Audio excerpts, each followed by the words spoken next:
Got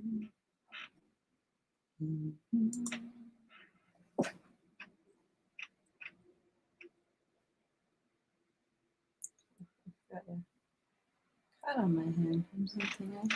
That's itchy. Working on this one. Arcturian Twin Flames. It's gonna be fun.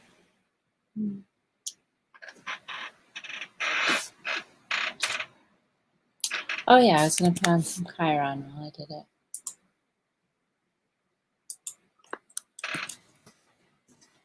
Chiron. Carol usually does about one a day. I did that painting a while ago, so it's gonna be fun to update it a little. Let's go to YouTube. I was thinking about doing Alcazar, but I listened to Alcazar and almost put me to sleep. Oh my god, I was gonna go on earlier, but Kiwi was just talking to some energy vampire, man. It was a meeting. Let's see. Ah. No. Again, my partner steps aside. Yay. And it feels like that to him. So Chiron and Lee Carroll. And he's gotten used to it.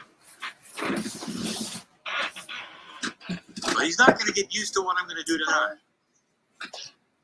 Or I'm going to use him as an example. A premise that we're going to talk about regarding the human being's ability to talk to themselves in a way that is not real. And so I want you to clear your minds as we begin this particular channeling. As I look at you for a moment, in a way you don't expect. Nice coffee. It's hot here.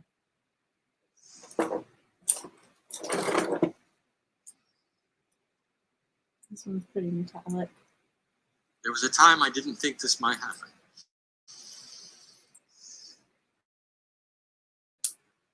That sounds funny coming from the other side of the veil, does it not? All of those lifetimes that you've lived, all that you've been through, all the things that you've suffered from. At the last possible moment in this lifetime, it gets turned around. I think we've said this before. This was a surprise. A surprise that the consciousness of humanity could turn so quickly, and that it would happen during the precession of the equinox, ramp up the 18 years. We didn't expect it. We want to tell you something even before we begin the information, and that is this. It is so new for you that the adjustment into the new energy becomes a rough time. How we know it? You can't go from an old energy to a new one without the transition. You can't flip a switch and say, well, it's okay now. And so there is an adjustment in all parts of you. And the old soul is the one who feels it first. And so the discussion in this channeling, in this evening, for those who can hear my voice, is about the mystery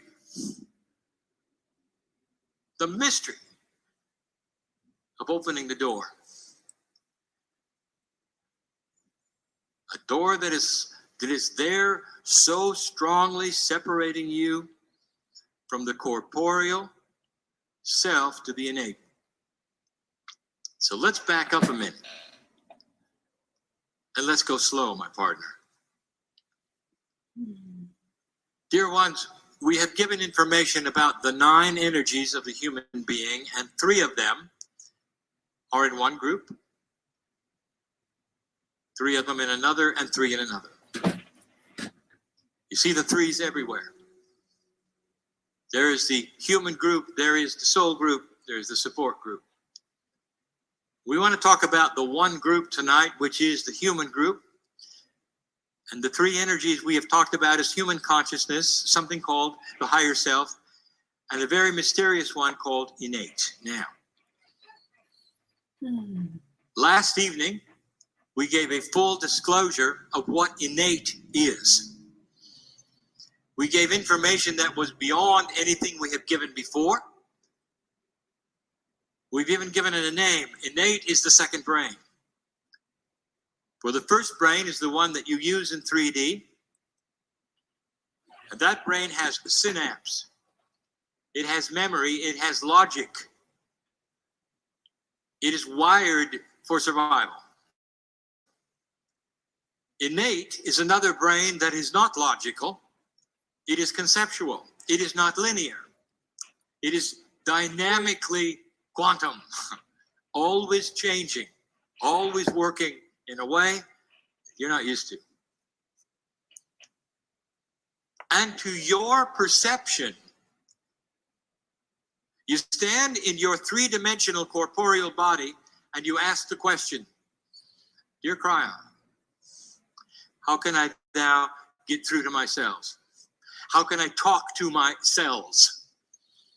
You've talked about all these things, minding the Akash, the bridge to the innate, the smart body versus the logical body, all of these things. And I stand at a door I cannot penetrate. And you'll be right. You'll be right. And now it's time to penetrate it. And so we start the discussion,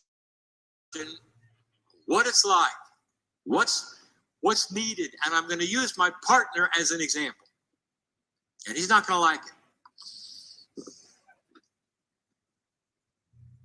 But I'm going to show you what happened to him and what he experienced because he had to go through the door. Now, right away, you picture a door that will not open. If you could open it, you'd be in touch with your intelligent cellular self, the innate, the one you muscle test to, the one that knows what you're allergic to, the one that knows how you should eat or not eat, the one that knows everything that's going on in your body, even if you don't. We mentioned last night, you could have a raging disease in your body and your brain won't tell you. You'll just cruise along as if nothing has happened, and your brain will only respond with pain. The innate, that is your intelligent body, the second brain, the conceptual one, knows the instant the disease is there. Isn't it odd that you have to muscle test to ask your body about what you're allergic to, perhaps? And your brain won't know. Now to tell you that there is a shared intelligence in your body. But in 3D, with your DNA working the way it is right now, you are only using the 3-dimensional part, the analytical, the intellect.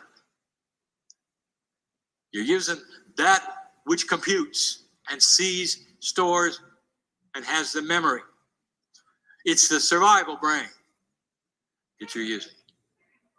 And it's been good enough till now.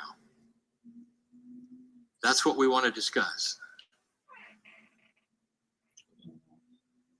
What are you supposed to do? What's the difference between them? Let's look at that first. The goal is to open the door. You know that. It's not easy.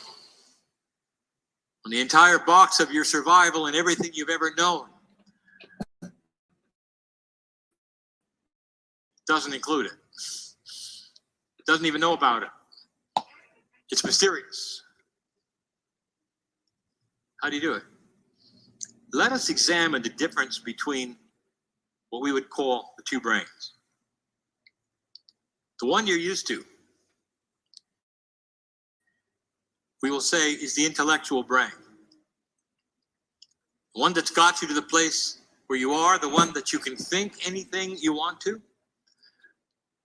the one that is scientific, the one that explores the universe with your imagination, all of those things. But there's something it can't do. It cannot get into the conceptual, multidimensional part of your DNA. There is no connection between the human synaptical three-dimensional brain and the innate. There just isn't. That's why you doubt even the things that I might be saying now, but you know there's a smart body. You muscle test it to find out.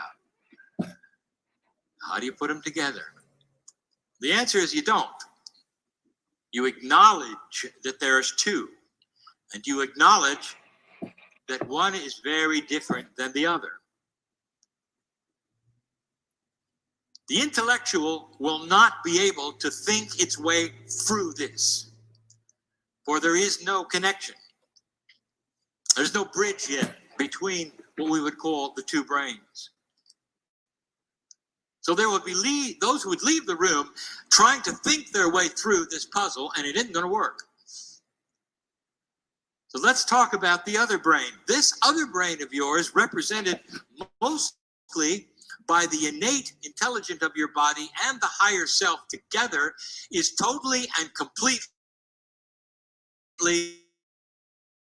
conceptual. There are no linear moving parts. How do you talk to that? How do you work with that? So I'm going to give you some concepts. I'm going to tell you how my partner did it and what he found out. A couple of things that he had to do in order to get to where he is now.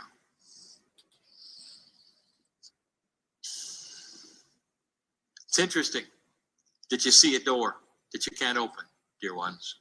It's really interesting. The first thing I want you to do is to eliminate the door. It's not there, not really. The door seems to be there because your linear brain cannot think about it. So it's a barrier. Doesn't know what to do. It's a barrier. So it becomes a door. It's not. The first step is to eliminate the concept of the door. If the door is missing, everything you want, all the communication that you would like, the concepts of the higher self, the love of God, all of the things that you desire to touch and feel and be, let them show as though there were no door. That's the first step. The innate and the higher self use the tool that is quantum in your body that is least understood, intuition. It is a muscle that we are asking you to start to exercise and use, intuition.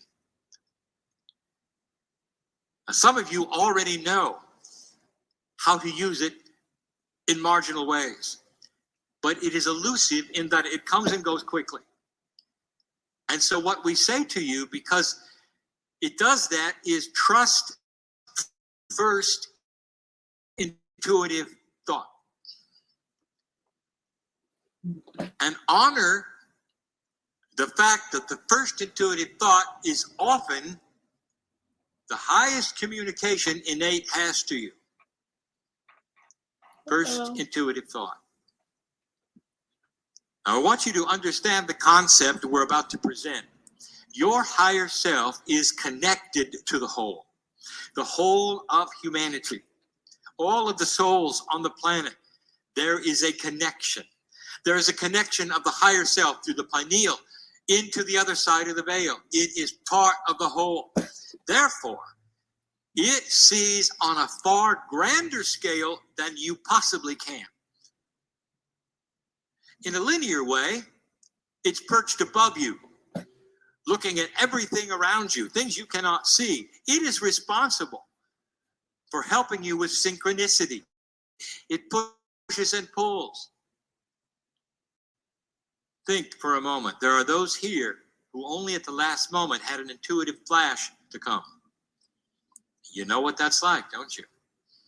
And now you sit in the chair, and now you know why. You needed to be here. You needed to hear the things that were presented in the way they were presented. That's intuition at its best, and you honored it. Even some of you didn't plan on coming to the meeting, came anyway, because someone else had the intuition to invite you. It's the same. This is spirit at its best, working with the human at its best, with a conceptual way. No voices out of the sky, no writing on the wall. It comes into your brain as intuitive thought that's conceptual, so it does not linearize itself ever. And so it comes as a flash and it's gone. Second step, learn to recognize intuitive thought. Learn to hold it longer if you can. To stop and analyze what it was if you can. Because you must take the conceptual, intuitive part of your body, which is the innate brain, and work with it with the intellectual brain. And in order to do that, you've got to cognize it. You got to see for what it is and understand it. It's not easy. It's not easy. Now, some of you have already done it, and you know, and we talked about this last night, and not in a comedic way. You've discovered you can use it in the guise of the parking angel. Yes. And honestly, between you and I, you're good at it. You really are. You live in an area where you need it, and you're good at it.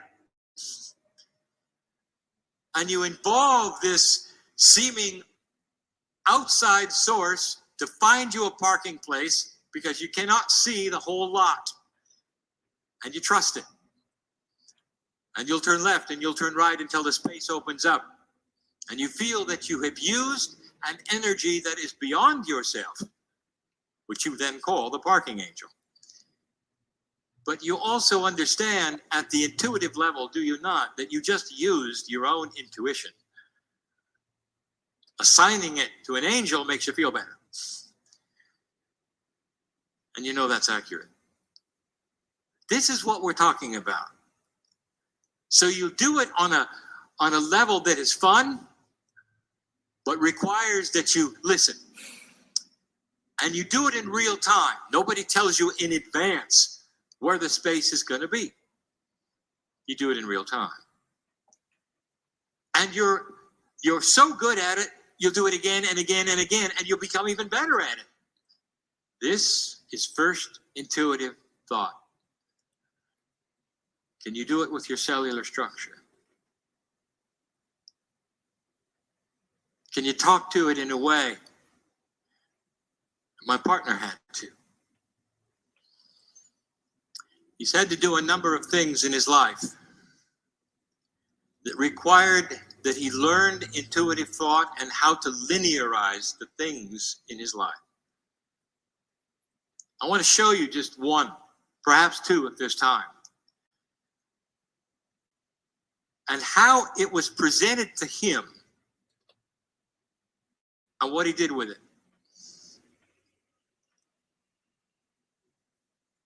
When crime first came into his life, and I was there, he didn't like it. He didn't like it because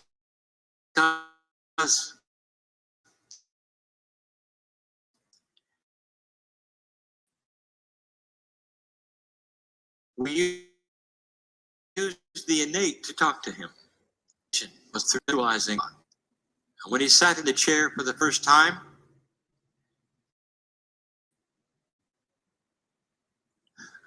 he wept. He didn't know why. He felt it. He felt he had a whole body experience. He didn't know why. And his intellect got angry.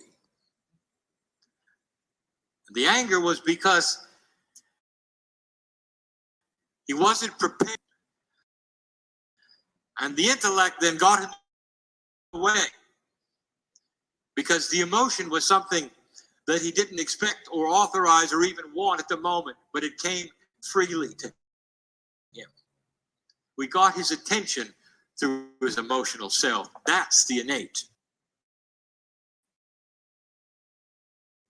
And so right away you see the mechanics of how this works. Not through thought, but through concepts, through emotions, through intuition. How do you talk to yourselves? If you could, what are you going to say? So let's discuss my partner. We're going to give you 2 examples.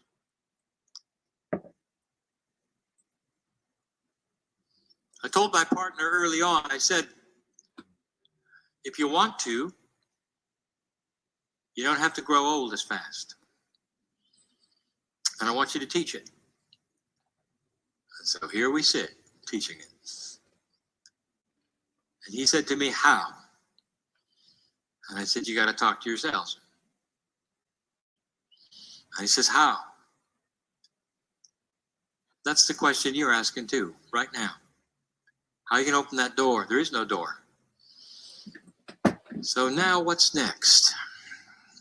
And I told him, if you start asking, Spirit is going to give you intuitive flashes that are answers to what you're asking for, and you're going to have to watch for the concepts. And he started getting them. He didn't know what to do with it. It's the first time we've told the story. He's uncomfortable because he didn't want the story told. It's too simplistic. It shows his weakness. We gave him the picture of a telephone over and over, over and over. Picture of a telephone. He didn't know what to do with it. You know what he did? He started picking up telephones and listening. How linear. And then he realized it's an internal telephone. I'm going to talk to myself. I'm going to learn to pick up the internal telephone. And so he started visualizing, picking up the phone and listening. And he got good at it. But every time he picked it up, there wasn't anything there. And he would listen, and he would listen. And he would say to me in meditation, I did everything I can think of. Now I understand it's a conceptual telephone. And I'm listening, and I'm not hearing anything at all. We couldn't give him any answers. Got to do it for yourself. Got to figure it out. Pictures of a telephone. More and more. And then he got it. I can't talk to myself by listening to anything. The next time he picked up the internal telephone and visualized it, he spoke in the phone. And he said, "Dear cellular structure, are you listening?" And the response he got immediately was chills and emotion. And if I could give you what truly happened, all the cells of his body were cheering and said, "It's about time we heard from the boss." And then I started telling him, I said, "Listen, your cellular structure ages automatically without your involvement with a rhythm that has even been described by biologists. It has to do with the moon, and it's built in.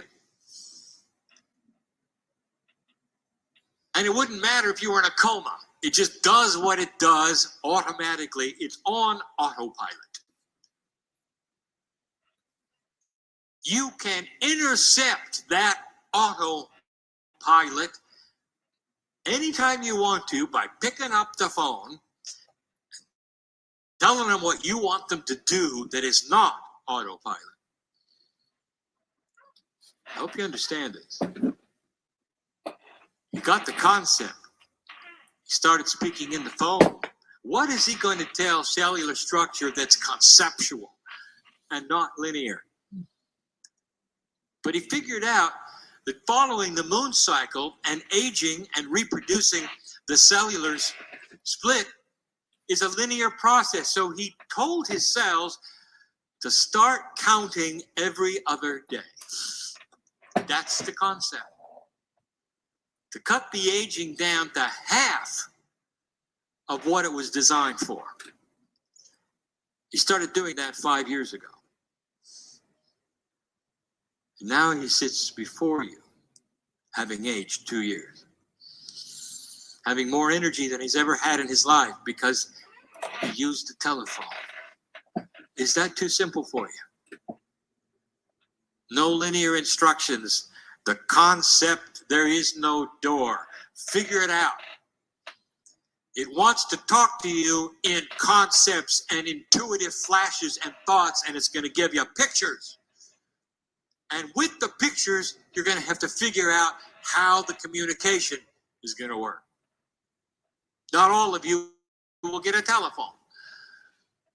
Some of you are designed to talk to your innate directly. Your Akash has done it before, old soul, because you're shamanic. You've been doing it for years, you just forgot. Some of you are going to do it through sound and color. Some of you already are. Some of you are going to use energy to speak to your own body through processes you've learned that my partner never learned. Has no idea about. He a telephone. He's an engineer. I'll tell you the second one. It's just as bizarre. Dear ones, what diet will make you enlightened?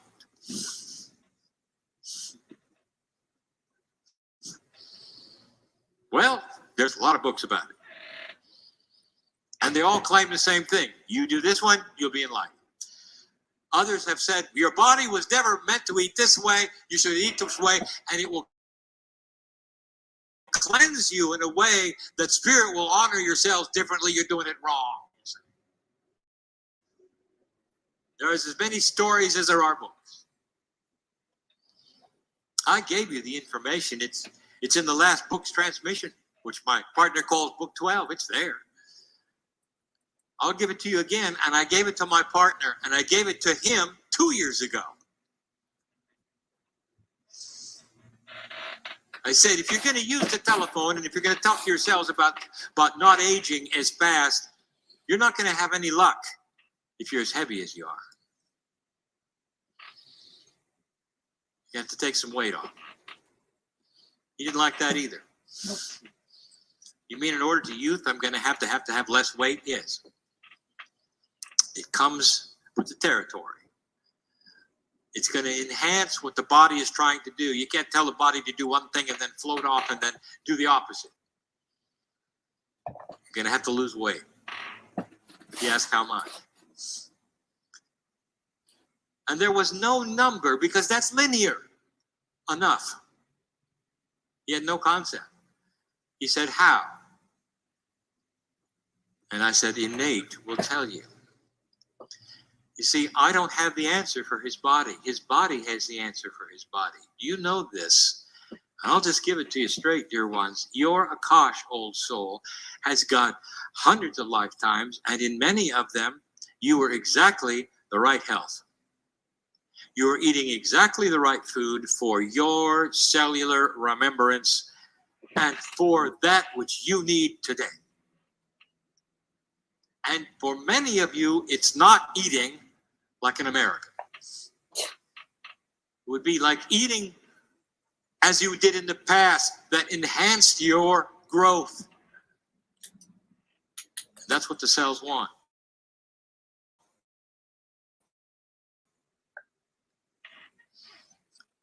My partner found out. We gave him a picture. This is the first time we've told you this.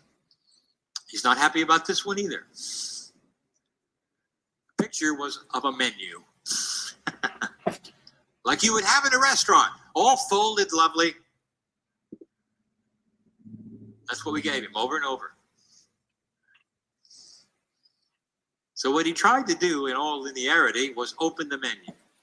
I mean, after all, you're given a menu. What do you do with it? You open it. Of course, he couldn't, because it's just in his imagination. It's just in his intuition. How do you open an intuitive thought of a menu? You can't. So what's it mean? He didn't know. He had no idea. Then he started thinking about it. And then he got it. I told you, did I not, that innate can talk to you in very interesting ways. You can muscle test it. It's responsible for the chills of discernment. Those of you right now, some of you are feeling the fact that this is true. Perhaps it's even for you. Feel the chills. Your innate is jumping up and down and saying, listen, listen, listen, listen. And you feel the chills in your body. That is innate, doing its job for you. He got it. The next time he went to a restaurant, he opened the menu, ran his finger down the choices, and listened for the chills. Didn't tell anybody he was doing it either. He got them. He didn't necessarily like them, but he got them. Because he wanted so bad to have the chills over donut, baked potato,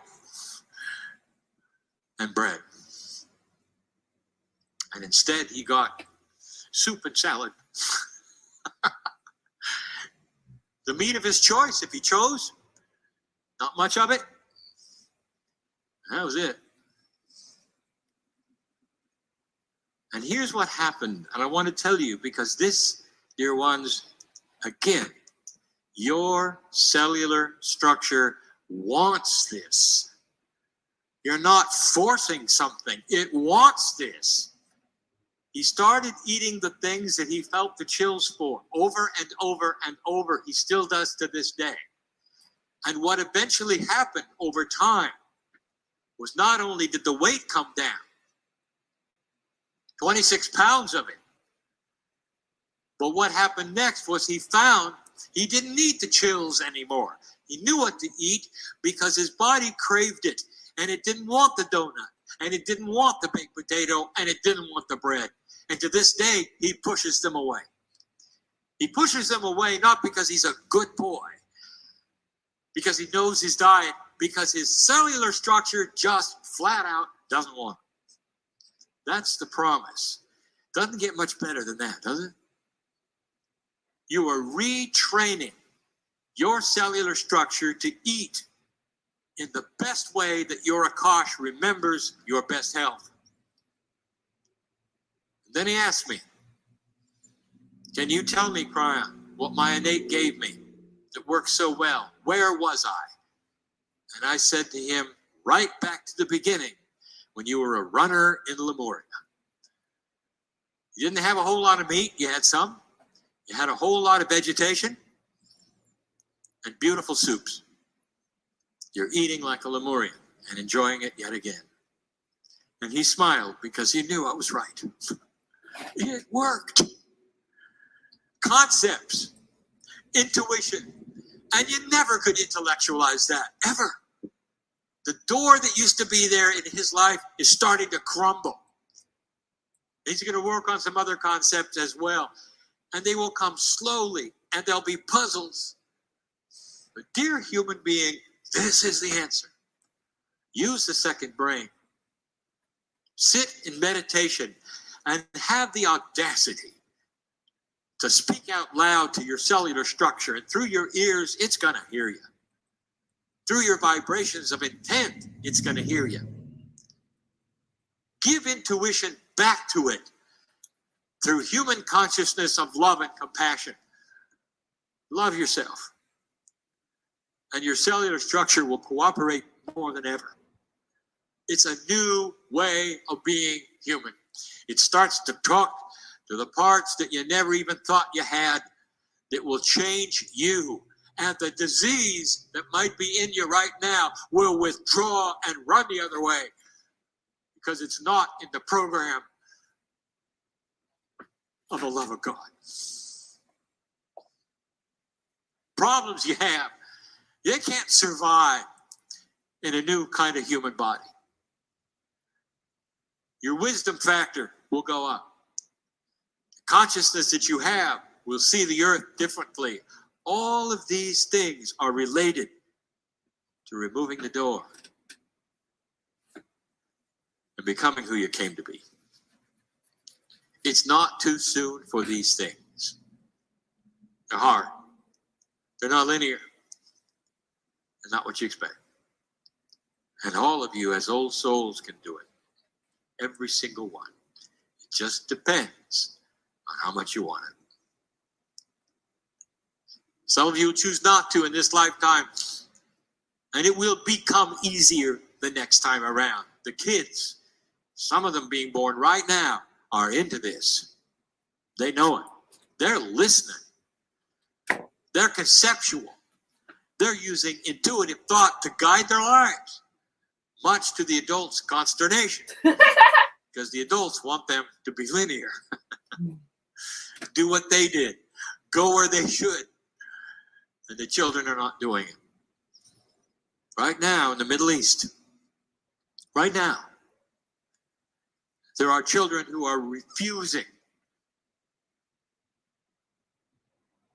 to be standard Israelis or standard Iranians or standard Palestinians. And instead they have chosen a new lifestyle of being the new human on earth that rejects war and hatred and history that means nothing to a new earth that will have no war. That's what's going on. And you're going to see it, maybe even in your lifetime. Can you see why we're excited about these things? We've gone far enough. It's time to leave. I challenge you to take these things and work with them. There's no structure. How do you feel about it? How about it? Instructions without structure. Let the structure be something you intuit. It will be perfect for you. Perfect for you. Also. And so it is.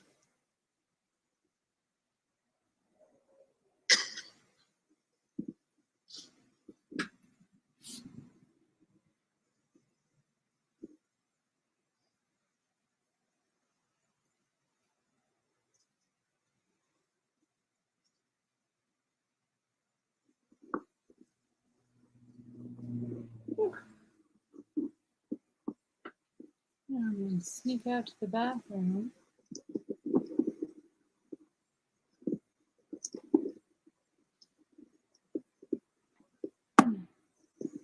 That's the private channel? Yeah, it is.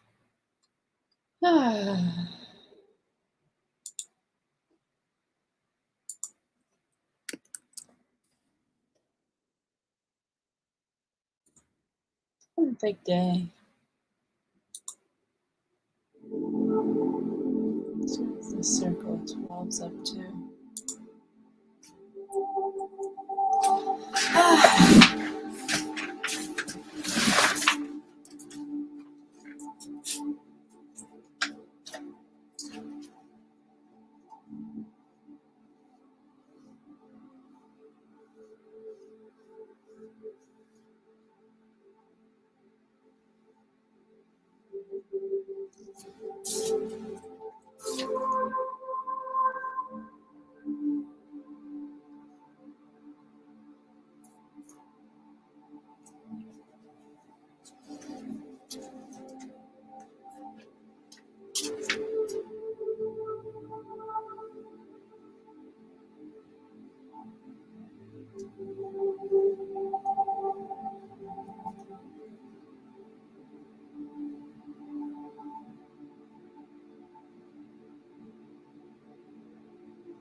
something with that sky. I'm not sure. Remember, she was green when we started. I want him more gold, but I'll keep working on it. Let's suit color. I might change her shirt color a little. Alright.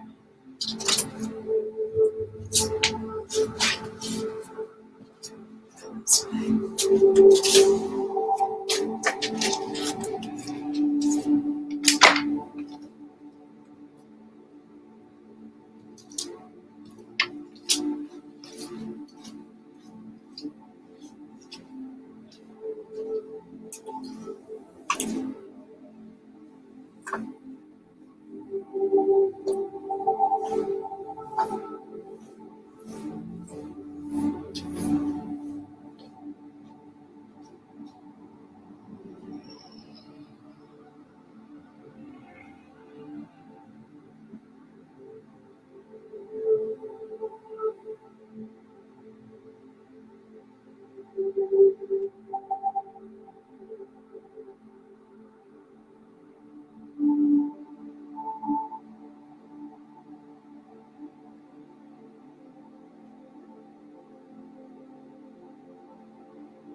Well, welcome everyone to Healing Wednesdays and the Circle of 12.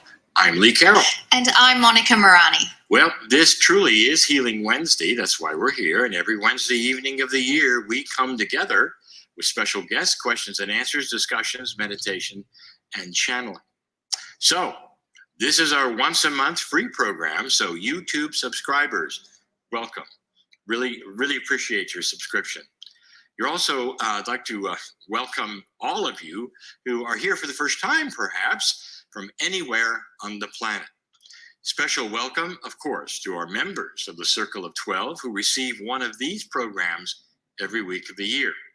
Now, if you're not a member, but follow the Circle of 12 on YouTube, and many of you do, this is your 20th free program. Cool? Well, if you are a member, this is program 77. Think about that. Now, all members receive access to every Healing Wednesday program we've ever done, and the library is building all the time.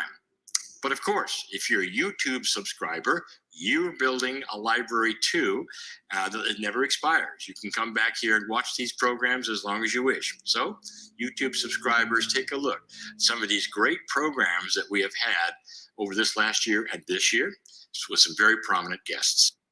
One of the things that Lee and I really enjoy is taking the questions from our beautiful community. And many of you have been asking about the weather.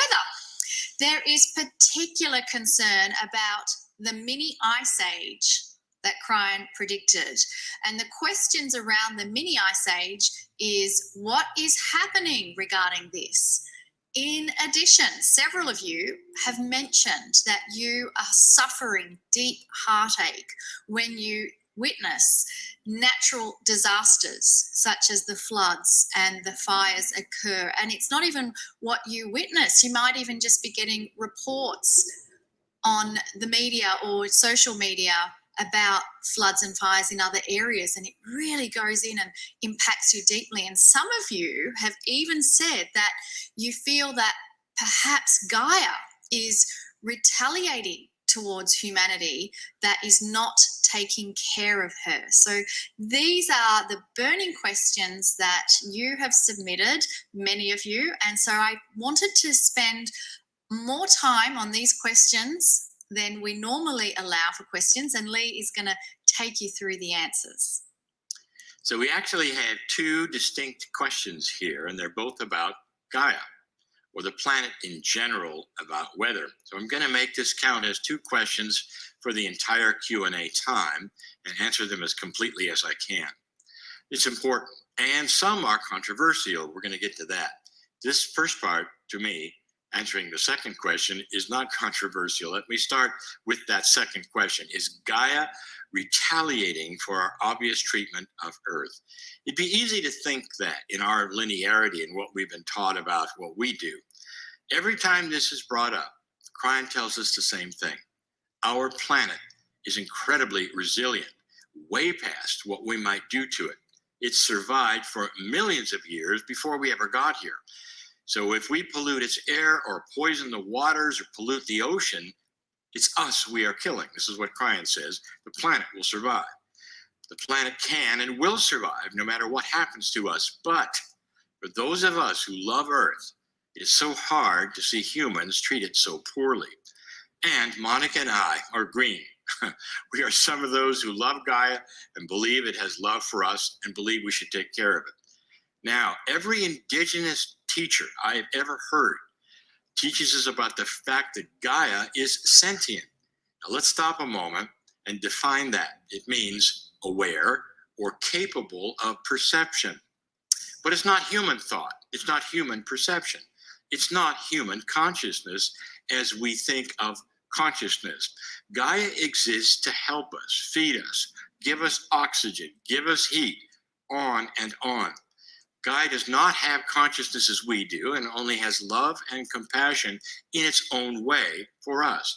Crime tells us that the planet Gaia is a sentient form created to cooperate and partner with us. So there's no vindictiveness or punishment or revenge involved in any of that.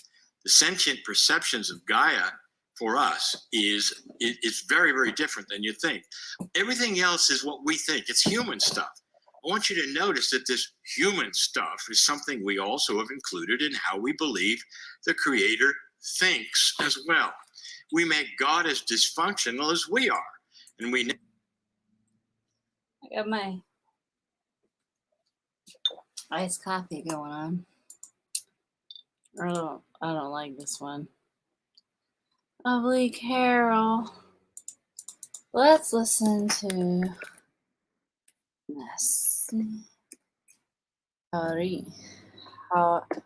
Haramin Nassim. Let's listen to him. He was on April 11th with some guy. Let's see what they have. All right, welcome everybody. Welcome to our live with Nassim in April. I forgot what month we were in already. In April 2022. Welcome everybody coming on to Zoom right now, and looks like we're streaming live on Facebook now as well. So we welcome everybody coming in there. Please go ahead and put hello, say hello in the chat with for us, and let us know where you are today. Remember to set your chat to be seen by everyone rather than just the host and the panelists. It looks like everybody's doing that from Los Angeles, Champaign, Illinois, Ontario, Canada, France. Oh, jumping around. Virginia. That's great. Wow, we got 133 people here already in the first 60 seconds. That's awesome. Yeah. I love that you guys come live with Nassim. So yeah, welcome everybody and welcome Nassim. How's it going? Hi, it's good to be here. I'm I'm working from home today. Just got a little bit loud again for some reason. Oh. Okay. Is that better? Yeah, it's going to be fine. I think it's not overloading. I'll let you know that. Okay. So it's great to be here with everybody today again. And I'm really, I'm working from home today, so welcome to my living room. And I was hoping to transformation people, including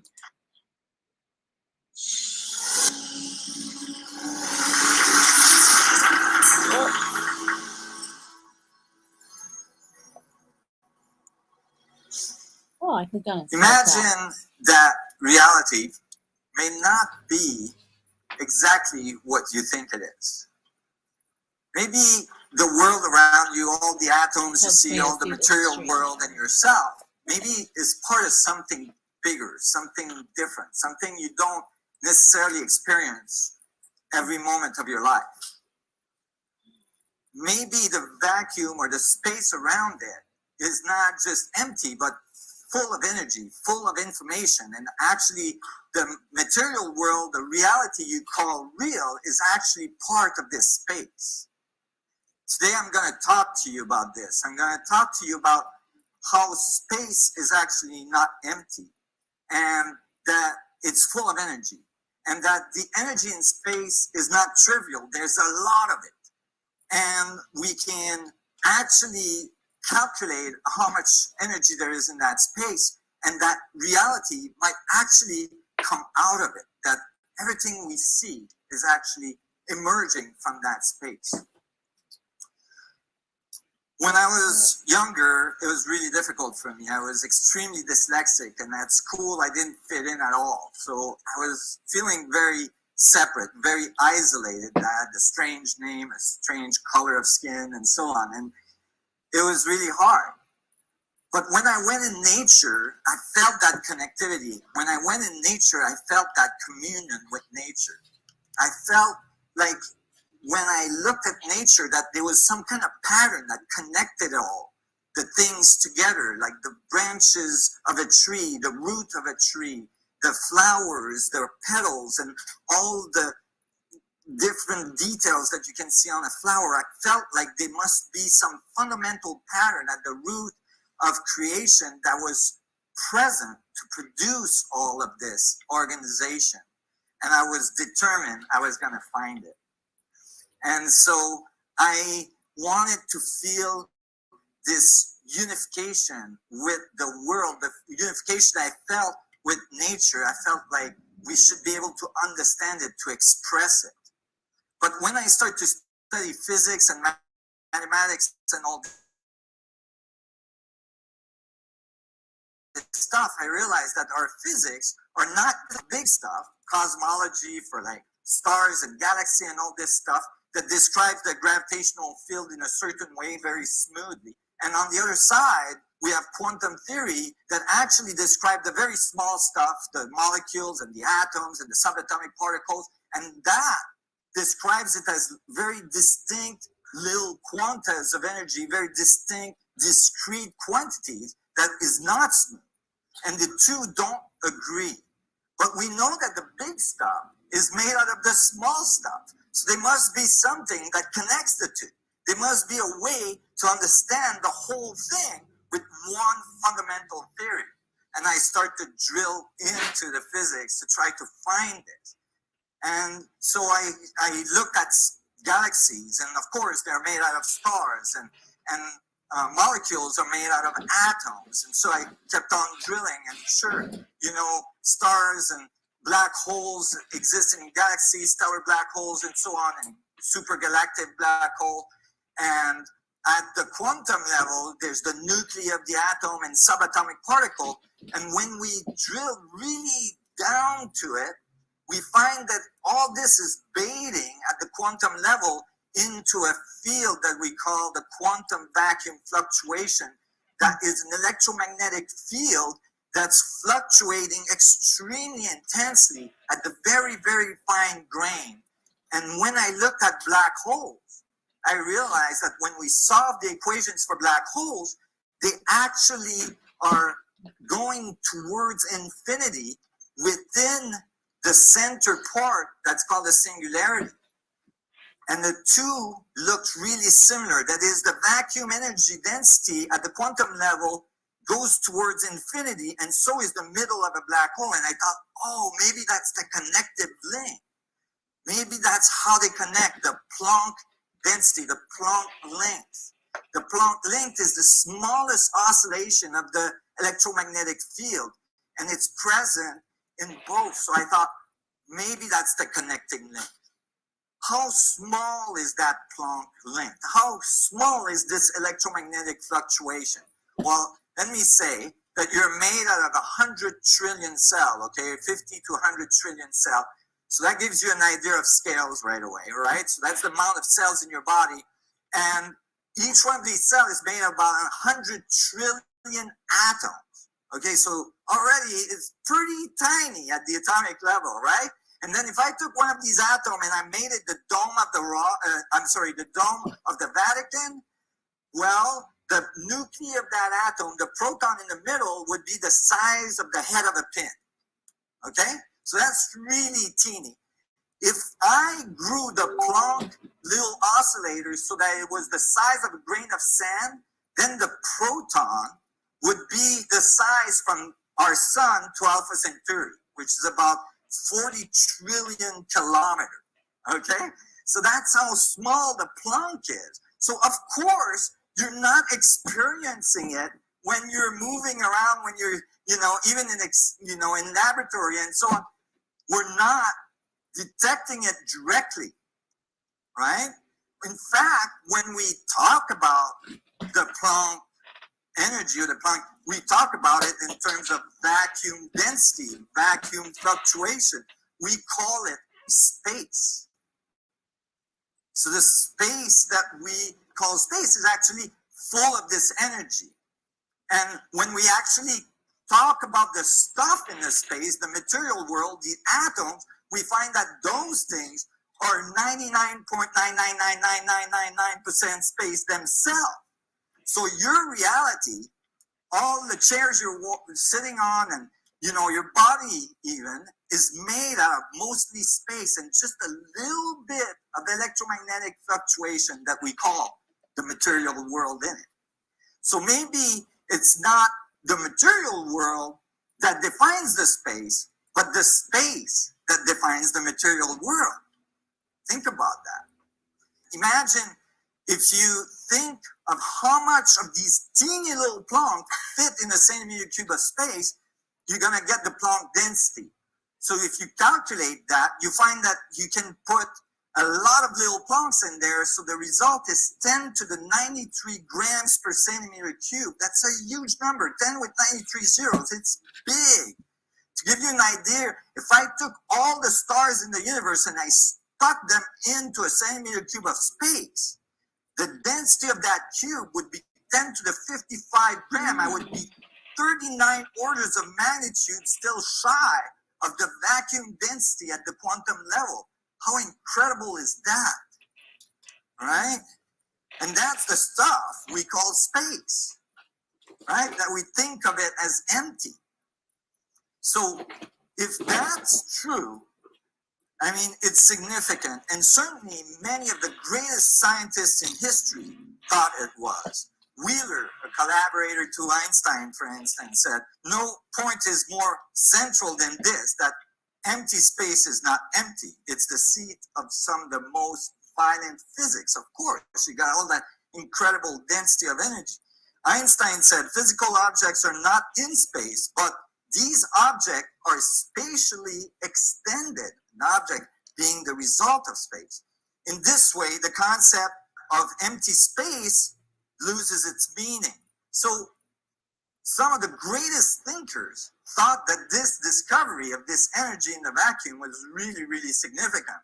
But in general, it was ignored for almost 100 and some years because the number is so massive that it was intimidating to the physics community.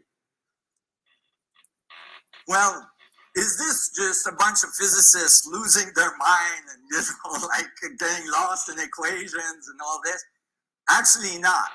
Can we measure this stuff? We can. The Casimir effect has been demonstrated now.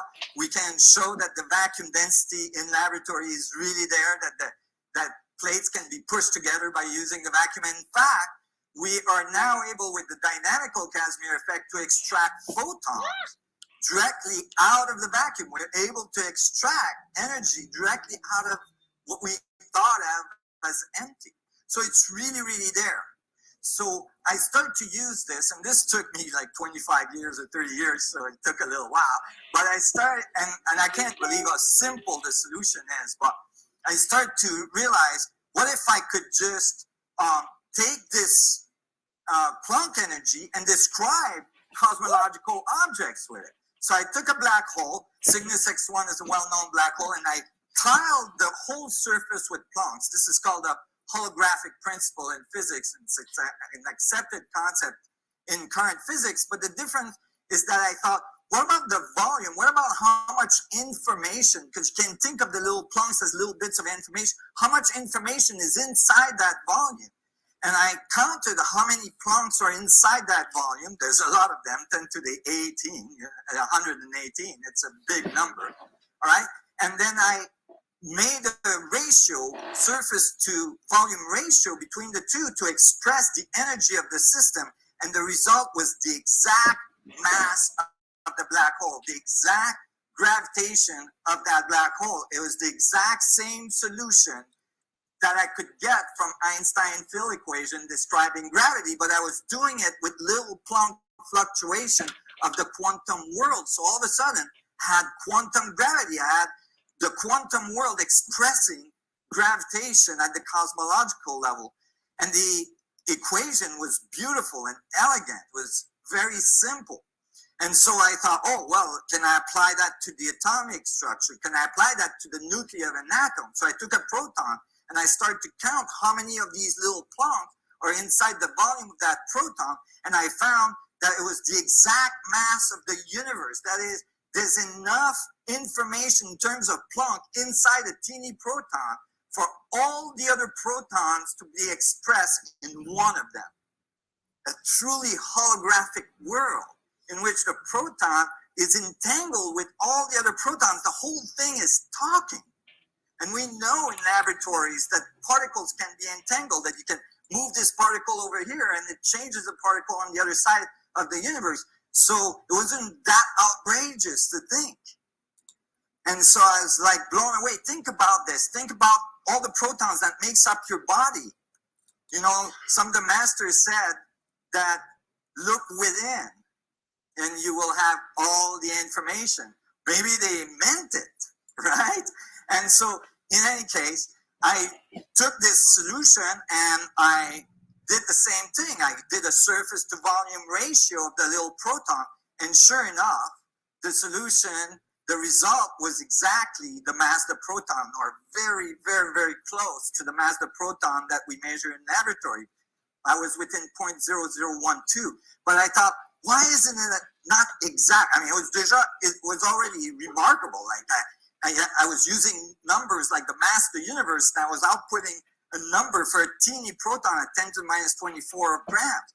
But I wasn't exact, where for black holes it was exact. And then I realized that the radius of a proton is not so well measured. The mass is well measured, but not the radius. And so I flipped the equations around, and I was able to make a prediction of the radius of the proton. And so I published this in a paper in 2012, and a few months later, in 2013, an accelerator in Switzerland was able to measure the radius of the proton more precisely than ever before. And the result was now within 0.00036 of my predicted value. I was so close. In fact, my predicted value is inside the margin of error of the experiment, or one standard deviation from the experiment. So actually my theoretical value might be exact, and the experiment is actually getting close to it. but the but the standard model is off by 4%. And although the 4% might not sound like much, it creates a lot of problem in quantum theory. And so that's why you've seen like maybe the magazine covers, talking about the proton, teeny particle, big problem. The Hubble proton is nothing like we expected. No kidding. If I'm correct, it's like completely different, right? And, the problem with the proton, could scientists be seeing signs of a whole new realm of physics? Maybe. And these physics may have to do with this vacuum energy that produces our reality. I mean, it's really remarkable. And so, this leads to really incredible technological developments. It's not just a whole bunch of theory. If we understand that gravity is actually emerging from that field at the foundation of quantum theory, we can start using electromagnetic field to like interact with that energy. For instance, this technology that just came out a few years ago, actually it's been there for 10 years, but finally NASA did an analysis a few months ago on it and showed that this drive is actually not expulsing anything. It's just bouncing electromagnetic fields in a conic can, and it's producing thrust. It's pushing literally against the vacuum structure. We have experiments in Finland where we're able to get gravitational pulse to occur, gravitational beam to occur, so that we can beam a gravitational wave across 1.2 kilometers of distance and calculate how fast it propagates. And it propagates at 64 times the speed of light.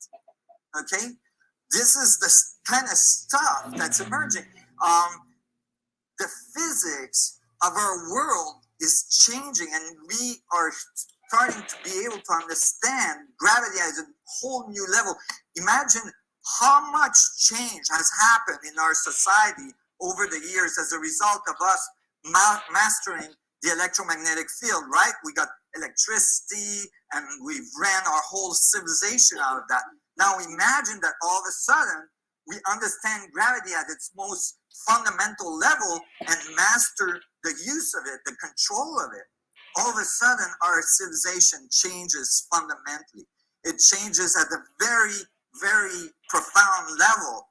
We'll be able to go to space. Our civilization will be able to get off the surface of our planet. We'll be able to be spacebound, have colonies, have access to almost an infinite amount of resources. Everything is going to change dramatically if we understand gravity at that level and we start to understand how to control it so that we can transcend the limitation of our civilization today and actually resolve some of the largest ecological problems that we face. Imagine if we could extract just a few billionth of a percent of the energy that's there, we could run our civilization for thousands and thousands of years. So thank you very much for your attention. Thank you.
I like it a lot. I like how the metallic paint shines in the sun. It's a little reflective. I know I have blue metallic paint I can have with her hair, but I feel like I need to run out and get some of the red metallic paint because I want the rest of them to shine too. So I add the blue to his outfit, and yeah, I need a red and a little blue in her hair, but I need the red metallic paint to really make it good and shiny. This is gonna be a cool piece when it's all done. I got a bunch more detail to add in though.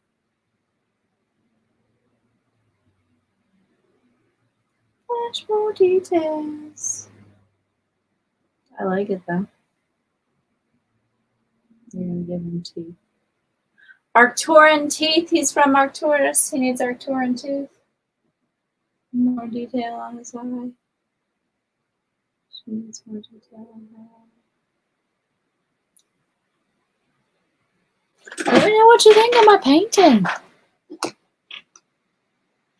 It's hot. I like Narsim Harim. I don't like that video though. It's hot upstairs. I'm gonna open the window. I don't know what there is that I can listen to. Maybe I'll just talk. That sounds reasonable. I'll just talk for the rest. Probably streaming for a couple hours.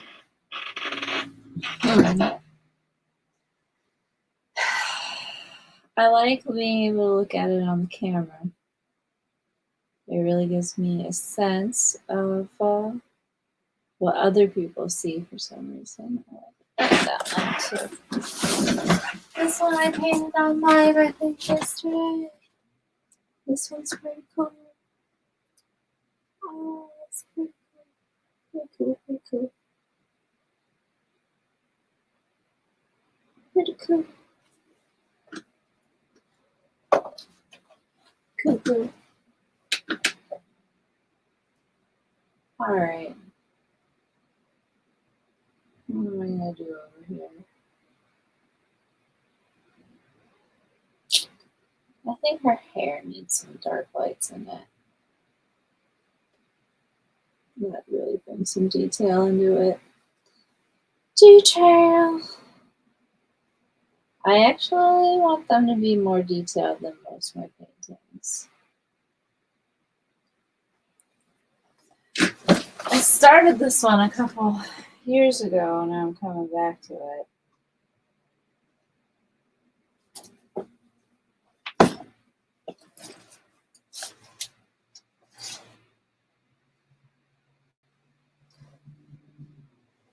I had to do a good glaze on top of all of these.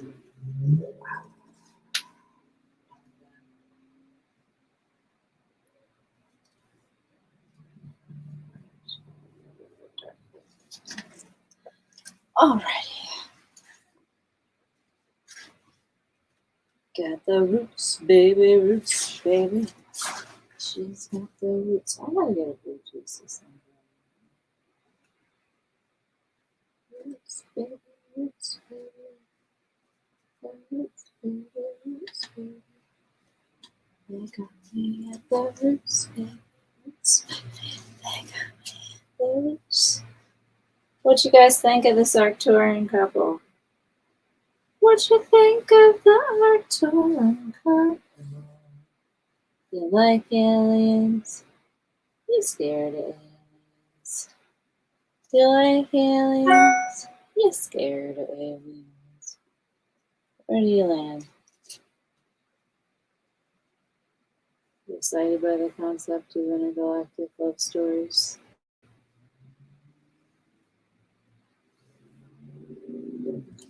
Romance stories.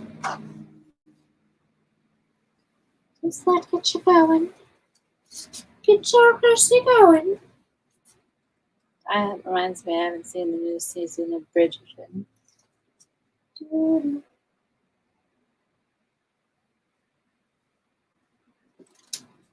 All right, let's see. Maybe add some of the metallic blue and some highlights in there. Metallic. Need to get a fresh brush.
What have I been filming?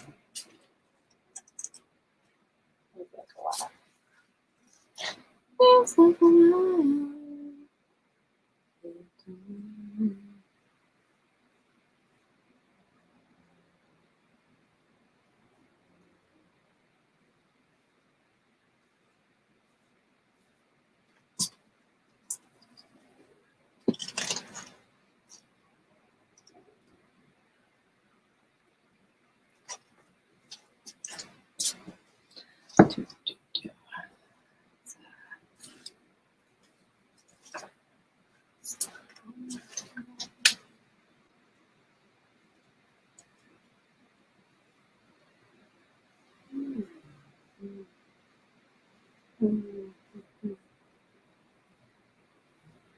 Feels like a lot.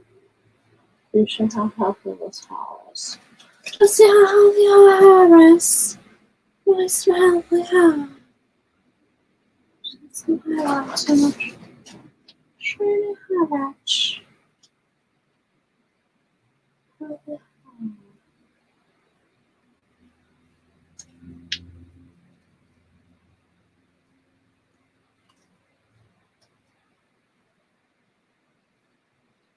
Ooh, is it Wednesday? So making calendar day.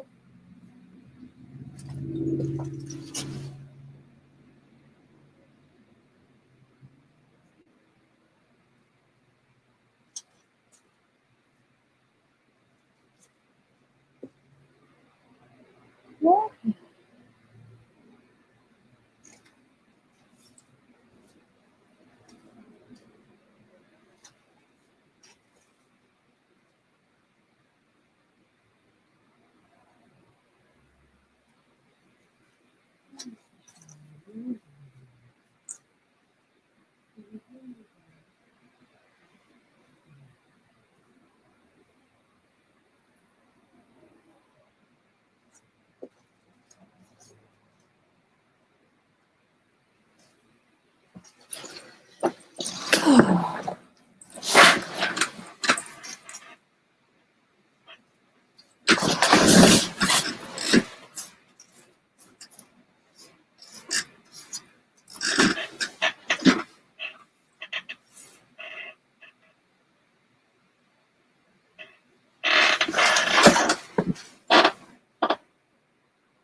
I think I really like that one. It's one of my favorites. I'll finish it up tomorrow.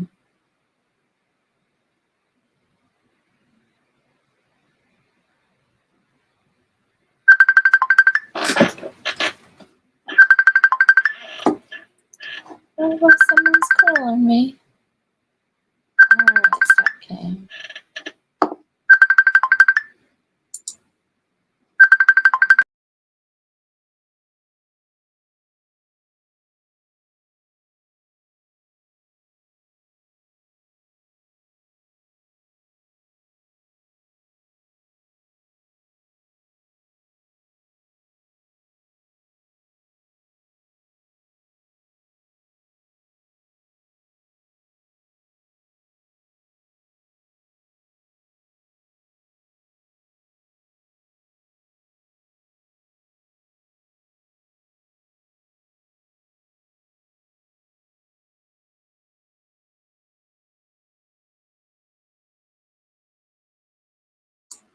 Woo! It's hot. Who called me?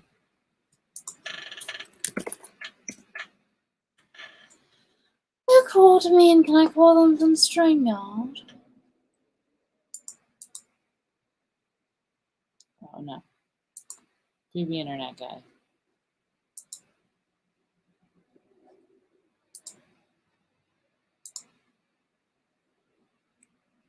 Yay, someone like my video. Thank you.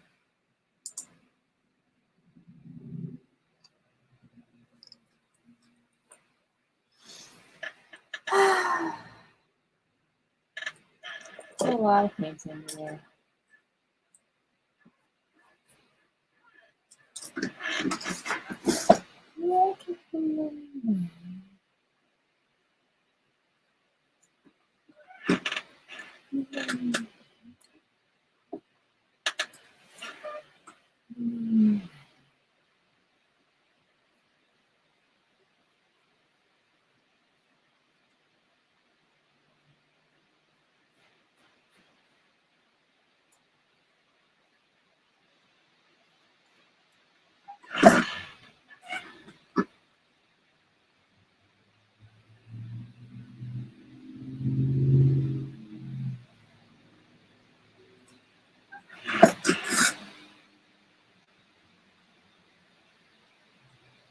She's sort of I can remember what color she is.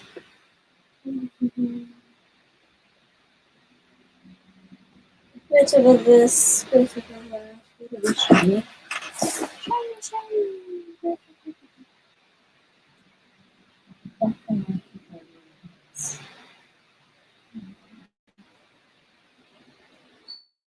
So definitely blue. It's definitely school blue Arcturian. And he is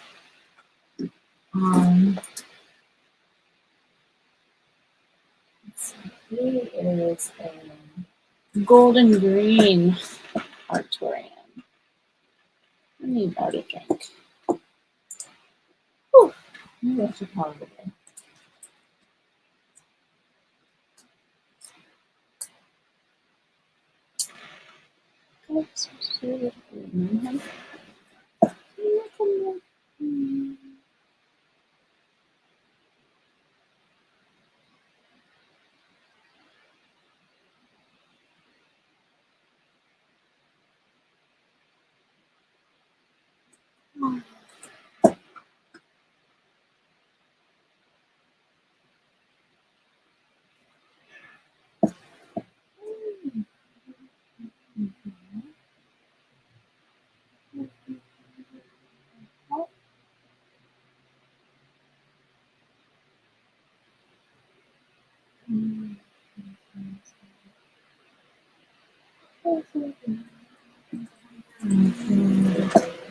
You like him? I think he's looking great. He's looking great. His eyes need a little bit of work, so.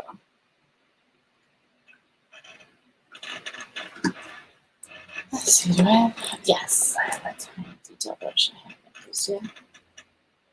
Yes, I can send you the detail of the eyes.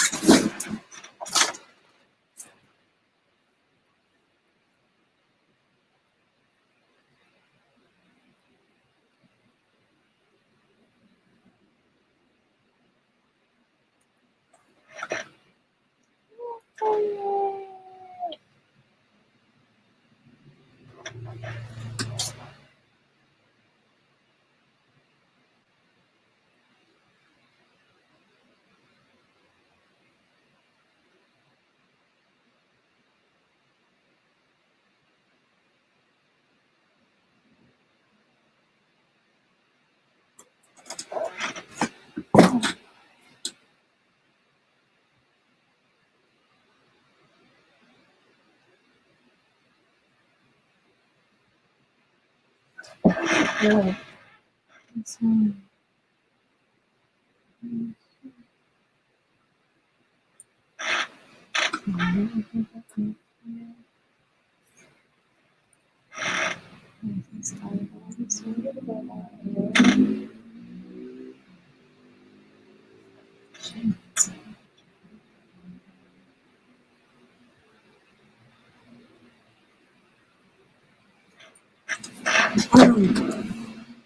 It's just a while.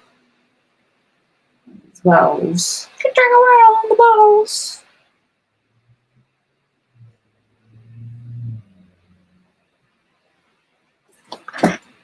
You just see the bars. There be the balls. Oh, some little guy here. I want them to pick right in. And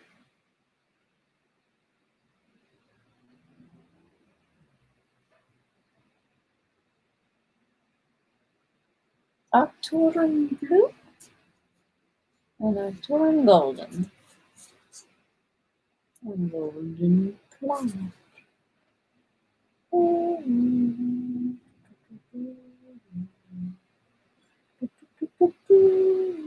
That's fun.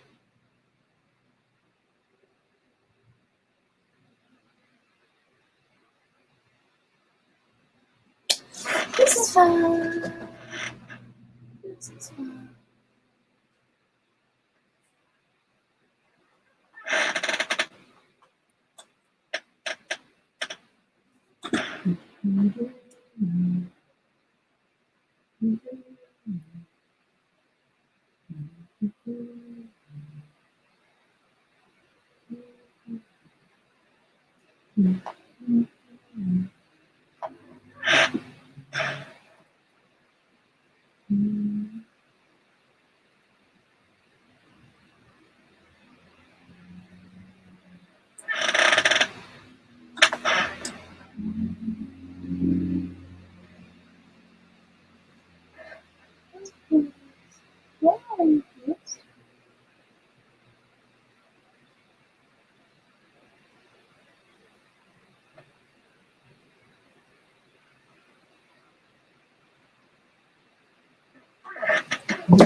So just hold on this line. Oh, you just mostly that. Apparently gives her a bunch of it.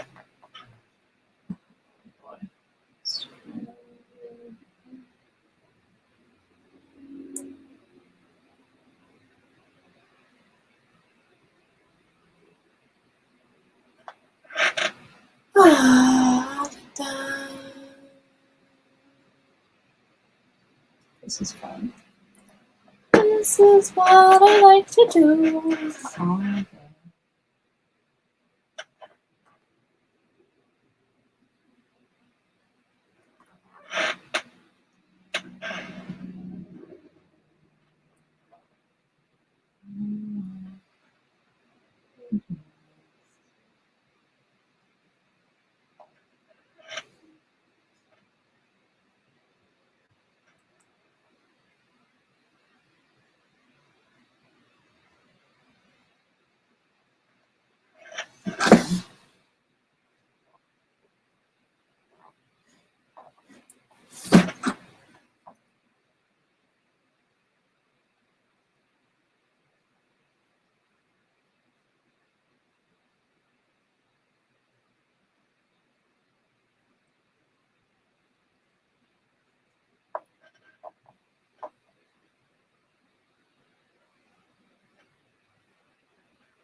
I want to listen to something that I don't want to listen to.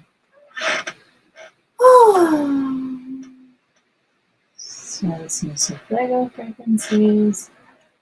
I like Alan Watts kind of, but I don't know. It's like I haven't really felt like listening to anyone. I want to listen to modern people who normally make me feel good about myself. I get irritated. So I just want to be quiet and listen to myself, I guess. I'm really like in the detail show. Can you feel the romance? You guys feel it? I'm not far the romance from the right hand. Should write it. Story from his painting. That would be pretty cool. Pretty cool.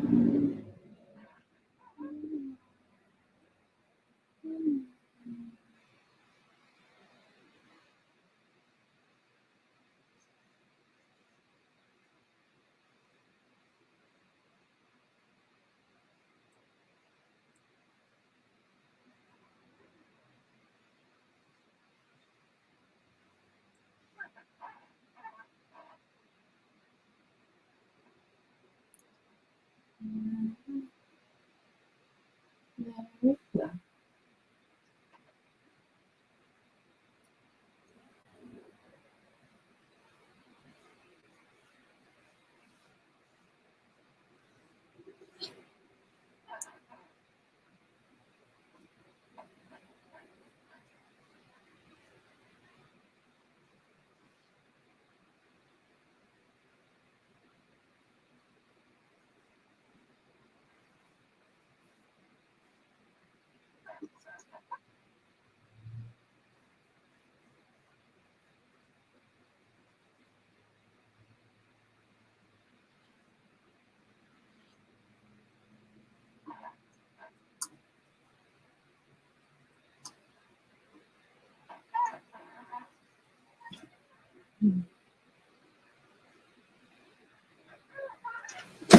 That's so cool. I like it. I like it a lot. I like my painting a lot. They're really beautiful. They're really beautiful. They're really beautiful. They're so beautiful. Just happy people. You're so enough. You're just enough. Beautiful people. Beautiful people. Oh, it's so cool.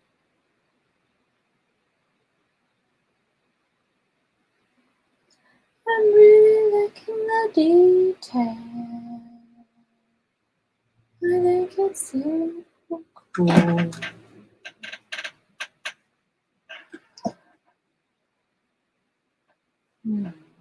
just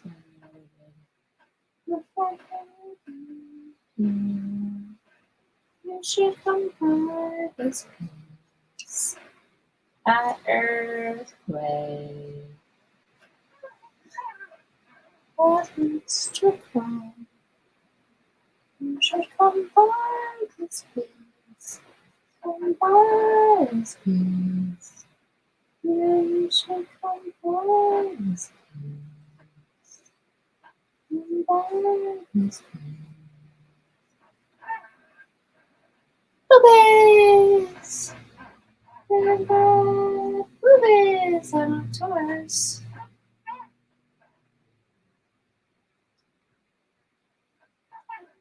Boobies! That's pretty cool, right? I like this one.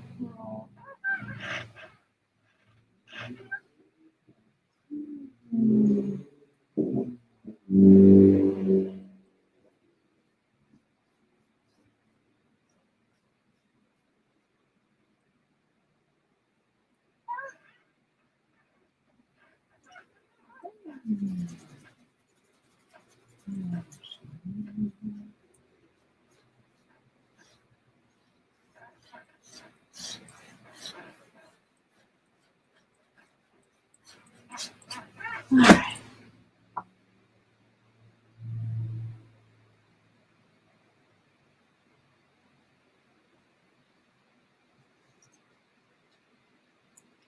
Super cool.